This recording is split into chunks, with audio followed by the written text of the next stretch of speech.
기억입니다. 자, 기억이 신앙에 굉장히 큰 영향력을 미칠까요? 안 미칠까요? 미칩니다. 기억은 굉장히 중요합니다. 제가 청소년기 때 방황했다 하는 것을 한번 말씀드린 적이 있습니다. 대학생 때 큰 고난이 제게 닥쳐왔습니다. 까닭을 알 수 없는데 허리가 좋지 않아서 1년 정도를 거의 누워 있다시피 했습니다. 병원에 가도 뚜렷한 원인도 모르겠고 그렇게 1년이라는 시간을 젊은 나이에 고난 가운데 살았습니다. 자, 그때 생각났던 분이 누굴까요? 성경 학교 때 배웠던 하나님이 기억났습니다. 근데 기도를 하고 싶었습니다. 근데 기도를 어떻게 해야 될지 몰랐습니다. 그때 생각났던 게 또 뭔 줄 아십니까? 주기도문입니다. 어릴 때 그 외웠던 주기도문이 정확하게 생각이 나는 겁니다. 그리고 그 주기도문을 따라서 기도함으로 회복을 하고 하나님을 만나는 그런 은혜가 있었습니다. 이처럼 기억은 신앙생활에 굉장히 중요합니다. 그래서 성령님께서 오시면 예수님이 행하셨던 바, 또 그 말씀하신 바를 어떻게 하신다? 생각나게 만드신다. 기억나게 만드신다. 그렇게 말씀을 하셨죠. 예수님이 누구신가? 또 예수님이 우리를 위해서 무슨 일을 행하셨는가 하는 것을 기억해야 합니다. 이게 신앙입니다. 이것이 신앙. 그래서 오늘 말씀도 그 내용이거든요. 하나님이 행하신 일을 기억하라는 것입니다. 1절부터 3절을 보십시오. 그 모든 백성이 요단을 건너가기를 마침에 여호와께서 여호수아에게 말씀하여 이르시되 백성의 각 지파에 한 사람씩 12사람을 택하고 그들에게 명령하여 이르기를 요단 가운데 제사장들의 발이 굳게 선 그곳에서 돌 12를 택하여 그것을 가져다가 오늘 밤 너희가 유숙할 그곳에 두게 하라 하시니라. 자, 백성들이 요단을 건너자 하나님께서 여호수아에게 명령하셨습니다. 각 지파별로 한 사람씩 택해서 그 12사람이 요단강 가운데 서 있는 그 언약궤를 맨 제사장 발밑에서 돌 하나씩을 취하라. 그리고 그것을 너희가 유숙하는 곳에 가서 세워라. 이렇게 얘기를 하셨습니다. 20절에 보면 그들이 유숙한 곳은 길갈이었습니다. 길갈에 이 12돌을 가지고 기념비를 만들라는 것입니다. 그뿐만이 아니죠. 여기에 대해서 9절을 보시면 그 요단강 가운데 언약궤가 섰던 그곳에도 12돌을 취해서 기념비를 그곳에 또 만들라. 이렇게 얘기를 하셨습니다. 즉 요단강 가운데 기념비가 하나 있고 길갈에도 기념비가 하나 있는 것입니다. 왜 하나님께서 이렇게 이중으로 이 돌들로 기념비를 만들라고 하셨을까요? 그 내용이 오늘 6절, 7절 그리고 21절, 23절에 나와 있죠. 21절, 23절만 한번 보십시다. 이스라엘 자손들에게 말하여 이르되 후일에 너희의 자손들이 그들의 아버지에게 묻기를 이 돌들은 무슨 뜻이나이까 하거든 너희는 너희의 자손들에게 알게 하여 이르기를 이스라엘이 마른 땅을 밟고 이 요단을 건넜음이라. 너희의 하나님 여호와께서 요단물을 너희 앞에서 마르게 하사 너희를 건너게 하신 것이 너희의 하나님 여호와께서 우리 앞에 홍해를 말리시고 우리를 건너게 하심과 같았나니. 하나님께서 요단강물을 마르게 하셔서 이스라엘 백성을 건너게 하신 것을 기억하라는 것입니다. 정기적으로 길갈에 와서 아이들을 데리고 와서 이 기념비를 보여주고 그럼 아이들이 질문하겠죠. 아버지 왜 여기 왔습니까? 이 기념비는 뭔가요? 무엇을 기념하는 것이죠? 라고 질문할 때 하나님께서 요단강물을 마르게 하시고 이스라엘 백성들을 약속의 땅으로 인도하여 들이신 일을 설명해줘서 기억하게 만들라는 것입니다. 정기적으로 계속해서 이런 것을 보면 저는 성지순례 별로 오늘날 성지가 어딨나 이런 생각이 들어서 별로 그렇게 좋게 생각은 하지 않았습니다만 오늘 말씀을 보면서 생각 고쳐야겠구나. 성지 역사적 장소에 가서 하나님이 무슨 일을 행하셨는가를 기억해야 하는 것 굉장히 신앙에 중요하고 도움이 되겠구나 이런 생각이 듭니다. 우리 무릎이 나가서 걸어 다니기 어렵기 전에 돈들 모으셔서 성지 한번 갔다 오시기를 종교개혁지도 한번 갔다 오시기를 축복합니다. 그 성찬식이 있는 날 절기 때도 이 아이들을 다 데리고 와서 통합 예배해야겠다는 생각도 이 말씀을 보면서 했습니다. 아이들이 그럼 묻겠죠. 저 떡과 잔을 돌리는 이유가 뭔가요? 왜 우리는 먹을 수 없나요? 마실 수 없나요? 그러면 기억나게 만들어줘야 됩니다. 예수님이 무슨 일을 행하셨고 이 떡과 잔이 무엇을 기념하는 것인지 아이들한테 가르쳐서 기억나게 만들어야겠다. 이런 생각을 이 말씀을 또 읽고 묵상하면서 가지게 되었습니다. 성경을 보면 하나님께서 종종 여러 가지 의식이라든지 표정이라든지 사물이라든지 이런 것을 가지고 하나님이 행하신 일을 기억하게 기념하게 만드셨다 하는 것을 우리는 발견하게 됩니다. 자, 무지개는 무엇이죠? 무엇을 기억하는 것입니까? 하나님께서 다시는 홍수로 세상을 심판하지 않으신다 하는 것을 기억나게 만드는 것이죠. 그러면 할례는 무엇을 또 생각나게 만듭니까? 나는 하나님과 언약한 백성이다 하는 것을 기억나게 만듭니다. 무교절은 그럼 무엇을 기억하게 할까요? 하나님께서 애굽에서 이스라엘 백성들을 건져내신 것을 기억나게 만드는 것입니다. 신약 시대 와서는 성찬이죠. 성찬은 무엇을 생각나게 만듭니까? 예수님께서 우리 죄를 대신 짊어지시고 심판받으시고 죽으시고 부활하셔서 우리 생명이 되시고 믿는 자에게 의를 주시고 영원한 생명을 주신다 하는 것을 기억나게 만드는 것이죠. 성도님들, 이처럼 하나님께서는요, 우리가 하나님이 무슨 일을 행하셨는지를 부지런히 기억하기를 원하십니다. 또 그것을 성경에 보면 명령하십니다. 신명기 7장 19절에 보면 내 하나님 여호와께서 너를 인도하여 내실 때에 내가 본 큰 시험과 이적과 기사와 강한 손과 편파를 기억하라. 내 하나님 여호와께서 내가 두려워하는 모든 민족에게 그와 같이 행하실 것이라. 출애굽했을 때 그 홍해를 가르신 놀라운 그 하나님의 권능 행하신 일을 기억하라 하고 말씀을 하고 있는 것이죠. 신명기 8장 2절에 보면 내 하나님 여호와께서 이 40년 동안에 내게 광야길을 걷게 하신 것을 기억하라. 이는 너를 낮추시며 너를 시험하사 내 마음이 어떠한지 그 명령을 지키는지 지키지 않는지 알려 하심이라. 광야에서 이스라엘 백성들을 만나와 메추라기로 먹이시고 그 의복이 닳지 않고 그 몸이 상하지 않도록 그 인도하신 하나님을 기억하라. 그렇게 명령을 하고 있죠. 전도서 12장 1절부터 2절에 보면 너는 청년의 때에 너희 창조주를 기억하라. 곧 곤고한 날이 이르기 전에 나는 아무 낙이 없다고 할 해들이 가깝기 전에 해와 빛과 달과 별들이 어둡기 전에 이 뒤에 구름이 다시 일어나기 전에 그리하라. 청년 때에 그때부터 하나님을 기억하라. 창조주를 기억하라. 그렇게 명령을 하고 있습니다. 성도님들, 기억이 굉장히 중요합니다. 하나님이 행하신 일 우리가 부지런히 기억을 해야 되겠습니다. 그렇다면 목사님, 왜 기억해야 됩니까? 이 질문이 나와야 하겠죠. 오늘 본문에 두 가지를 얘기합니다. 이유를. 첫째 무엇입니까? 하나님의 손이 강하시다는 것을 알게 한다는 것입니다. 하나님께서 행하신 일을 기억할 때 하나님의 손이 강하시다는 것을 알게 합니다. 24절을 보십시오. 이는 땅의 모든 백성에게 여호와의 손이 강하신 것을 알게 하며 라고 말씀을 하고 있죠. 하나님께서 길갈의 기념비를 세우고 기억하게 하신 목적이 무엇입니까? 다름 아니라 하나님의 손이 강하시다 하는 것을 알게 하는 것입니다. 하나님의 손은 강하십니다.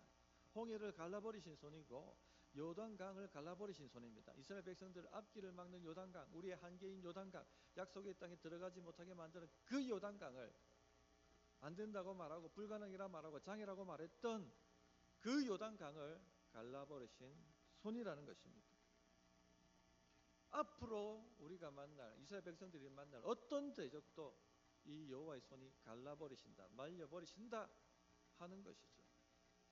그것을 알게 한다는 것입니다. 성도님들, 여러분 앞길을 막는 어떤 장애물이 있습니까? 어떤 불가능이 있습니까? 아이고 안 되겠다, 죽겠다 그렇게 말하게 만드는 문제들이 있습니까? 하나님의 손에 비하면 아무것도 아닙니다. 약한 것들입니다. 하나님의 손은 요단강을 말려버리신 손입니다. 여리고를 말려버리신 손입니다. 무엇이 하나님 손 앞에 버텨낼 수가 있겠습니까? 죽음조차도 하나님 손에 비하면 아무것도 아닌 것이죠. 이것을 기억해야 합니다. 이것을 잊어버리면 사람은요, 반드시 하나님의 손이 아니라 다른 손을 잡게 되어 있습니다. 지금 여러분이 잡고 있는 손이 하나님의 손이 맞습니까? 아니면 하나님의 다른 손을 지금 잡고 있습니까? 사사기 3장 7절에 이스라엘 백성들이 우상 숭배에 빠졌죠. 그 빠진 이유가 뭡니까? 하나님의 손을 잊었기 때문에 그렇습니다. 이스라엘 자손이 여호와의 목전에 악을 행하여 자기들의 하나님 여호와를 잊어버리고 바알들과 아세라를 섬긴지라. 하나님의 손을 잊어버리면, 하나님을 잊어버리면 반드시 다른 손을 잡게 되어 있습니다. 가만히 보니까 가나안 백성들이 더 행복한 것처럼 보이는 것이죠. 농사도 우리보다 잘 짓고 사업도 잘하고 또 행복한 것처럼 보이고, 또 그들이 세상 즐기는 거 보니까 너무 화려해요. 은근히 부러워진 것이죠. 손을 탁 잡습니다. 그래, 하나님만 믿어서 되는 게 아니고 이 세상 지혜도 필요하고 저 세상 사람들이 하는 것처럼 그렇게 해야지 형통하고 행복할 수 있지 하고 손을 딱 하고 잡아버린 것입니다. 하나님의 손을 잊었기 때문에 바알과 아세라 손을 잡는 것입니다. 성도님들, 우리 성도님들은 그렇지 않습니까? 지금 도대체 누구 손을 잡고 있습니까? 살면서 우리는 이 문제 저 문제를 만나다 보면 하나님을 잊어버립니다. 세상이 더 강한 것처럼 보이지 않습니까? 권력 있는 자가 모든 것을 다 좌지우지하는 것처럼 보입니다. 돈 많은 자가 정말 부러워 보입니다. 돈만 있으면 모든 것이 다 될 것처럼 느껴집니다. 세상에서 성공하고 명예와 모든 것을 가지고 있는 사람들이 부러워집니다. 그들이 모든 것을 좌지우지하는 것 같고 그들이 정말 행복한 것처럼 생각이 됩니다. 그러면 하나님 손 잊어버려요. 세상 손을 잡습니다. 나도 그들처럼 살아보고 싶다. 그런 마음이 들어버리죠. 그래서 하나님보다 더 사랑하고 하나님보다 더 의지하고 하나님보다 더 추구하는 것이 생기게 되는 것입니다. 그것이 바로 하나님을 잊어버린 것입니다. 하나님 손을 놓아버린 것이고 세상 손을 잡은 것이죠. 요즘 기독교 윤리학의 이슈 중에 하나가 무엇이냐면 신자들이 무당집에 간다는 거예요. 특히 MZ세대들, 최근 기독교 윤리연구원에 있는 사무국장인 이준석 목사님 글을 읽었습니다만 전에 한번 우리 교회 와서도 설교를 하셨죠. MZ세대가 점성술과 오컬트의 영향을 받고 있다고 합니다. 이 불안정성이 증가하면서 MZ들이 하나님을 찾는 것이 아니라 무당을 찾는 거예요. 무당을. 그 무당집에서 자신들의 미래의 안전을 확보하려고 합니다. 그 무당의 인도를 받으려고 합니다. 귀신들의 인도를 받으려고 하는 것이죠. 자기 미래를 그렇게 인도받고 싶어 하는 겁니다. 불안하니까, 불안정하니까, 불확실하니까. 이준석 목사님이 청년부 하면서 경험했던 한 가지 일화를 얘기하는데 한 자매가 주일날 오더니 목사님 용서해 주세요 하면서 제 고백을 하더라는 겁니다. 왜 그러냐고 물어봤더니 지난주 무당집에 가서 전 봤다는 겁니다. 이준석 목사님 글을 그대로 제가 한번 인용을 해보겠습니다. 그녀는 연애의 실패와 직장에서의 부진으로 큰 낙심에 빠져 있었다. 대학을 졸업하기 전까지는 항상 모범생이자 우등생으로 살아왔던 그녀에게 실패는 생소한 경험이었다. 대학 시절까지의 실패는 노력에 따라 예측 가능한 범위 안에서 해결할 수 있었지만 학교라는 울타리를 벗어난 사회는 달랐다. 모든 것이 불확실했고 그 불확실성 속에서 그녀는 점점 더 불안해졌다. 이런 불안은 그녀만의 것이 아니다. 첨단 과학을 전공하고 수재라는 말을 듣는 사람이라 해도 불확실성 앞에서는 두려움을 느낀다. 특히 박사 과정을 밟는 학생들은 과연 이 과정을 끝내고 학위를 받을 수 있을지 늘 불안해한다. 최고 수준의 과학이나 학문조차도 불확실성을 극복해야 할 영원한 과제로 남겨둔다는 것입니다. 이처럼 우리 시대가 불확실성의 시대고 불안정성의 시대입니다. 한치 앞을 모릅니다. 앞으로 어떻게 될지, 내일이 어떻게 되는 건지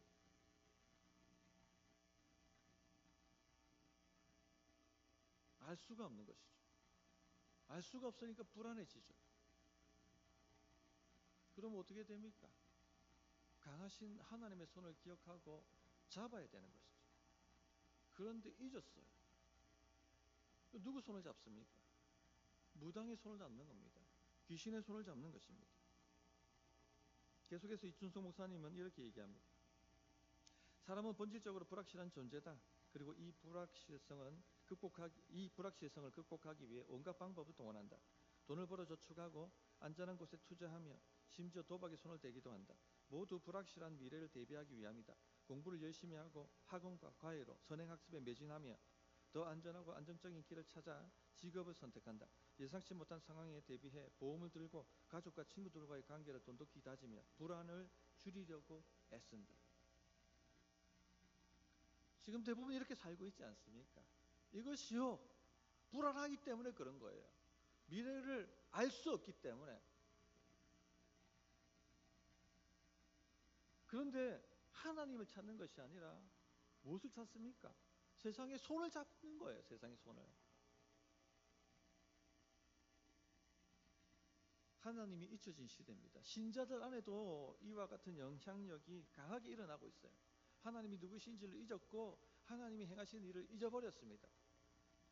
하나님의 강하신 손을 잊어버린 것이죠.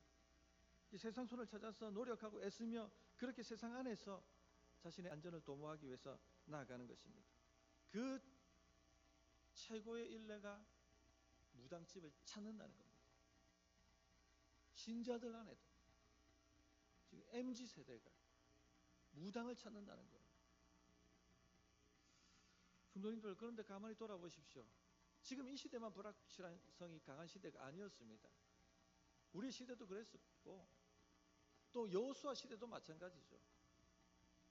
이 요단강을 건너면 그럼 어떻게 되나? 우리보다 강하고 강력한 요새가 있고 잘 무장되어지고 장비가 다르고 훈련이 다른 그들과의 싸움에서 우리는 어떻게 되나? 불확실했고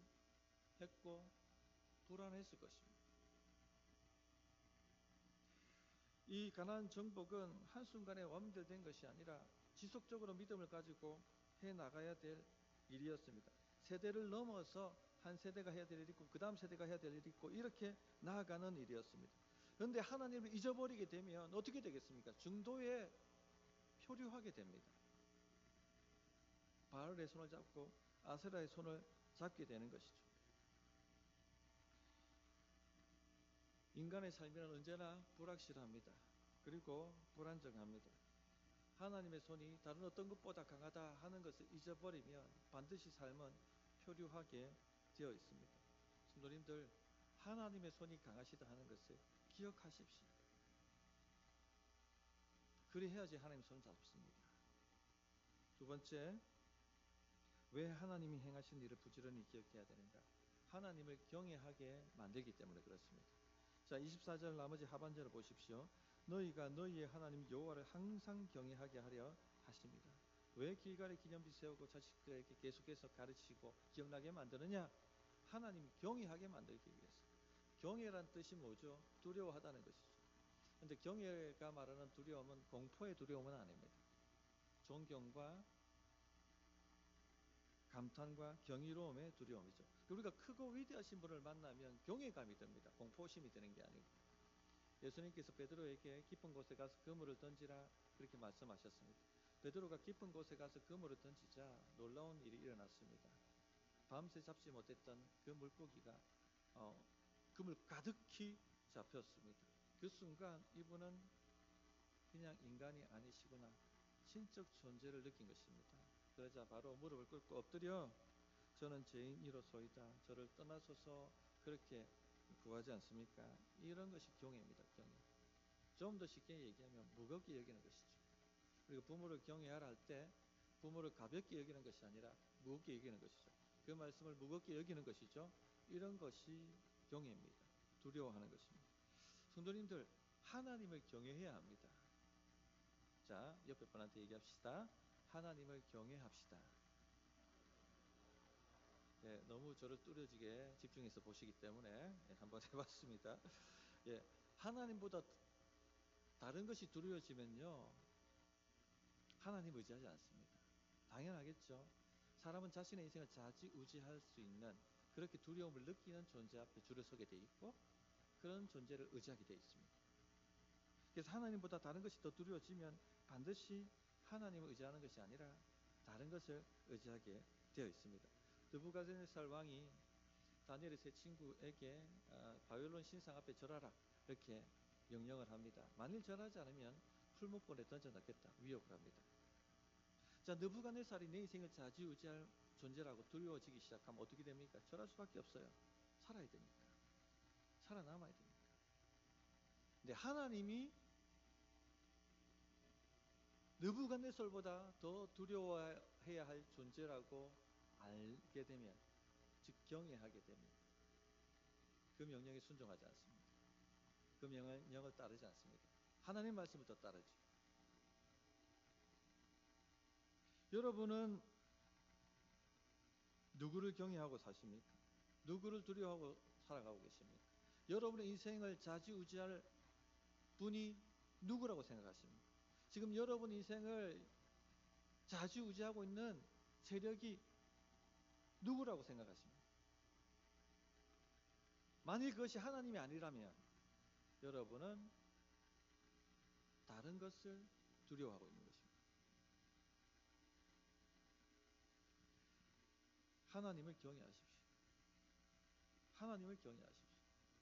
애굽 왕 바로가 이스라엘 백성들이 자꾸 불어나니까 위협을 느끼고 나마를 다 죽이라고 히브리 산파 시프라와 부하에게 명령을 내립니다. 왕명입니다. 거역하면 죽는 것이죠.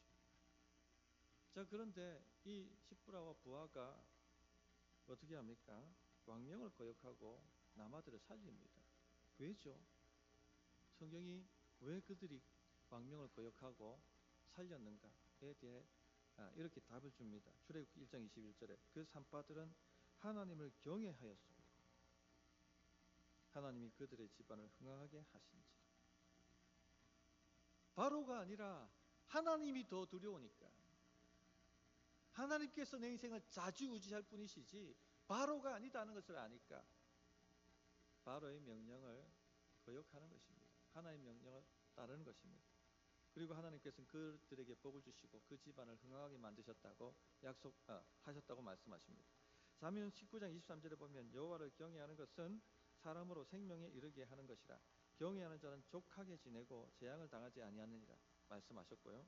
잠언 22장 4절에 보면 겸손과 여호와를 경외함의 보상은 재물과 영광과 생명입니다. 이렇게 말씀하셨습니다. 당연하죠. 하나님을 경외하니까, 하나님을 의지하고 하나님 말씀대로 살 수밖에 없으니까 당연히 복을 받는 것이죠. 이렇게. 자, 그런데 중요한 것은 이겁니다. 이 경외함이 어디서 온다는 겁니까? 오늘 말씀해 보면 이 경외함이 기억에서 온다는 거예요. 하나님이 행하신 일을 기억하는 것에서 하나님을 경외하는 것이 온다는 것입니다. 하나님 경외하라 경외하라 아무리 가르쳐도 하나님의 행하신 일을 기억해내지 못하면, 잊어버리면 경외할 수가 없는 겁니다. 그래서 부지런히 하나님이 행하신 놀라운 일을 기억해야 됩니다. 그것을 자녀들에게 전수해 줘야 됩니다. 왜 우리는 매주일 예배합니까? 라는 아이들이 질문할 때 하나님이 행하신 일을 기억하게 만들어 줘야 됩니다. 오늘날 요단강을 갈랐던 그것을 기념하는 12돌 기념비는 길갈에도 없고 요단강 안에도 없습니다. 다 사라져 버렸습니다. 그 홍해를 가르고 이집트에서 이스라엘 백성들 구원하면을 기념했던 무교절도 이제는 사라지고 없습니다. 성취되었기.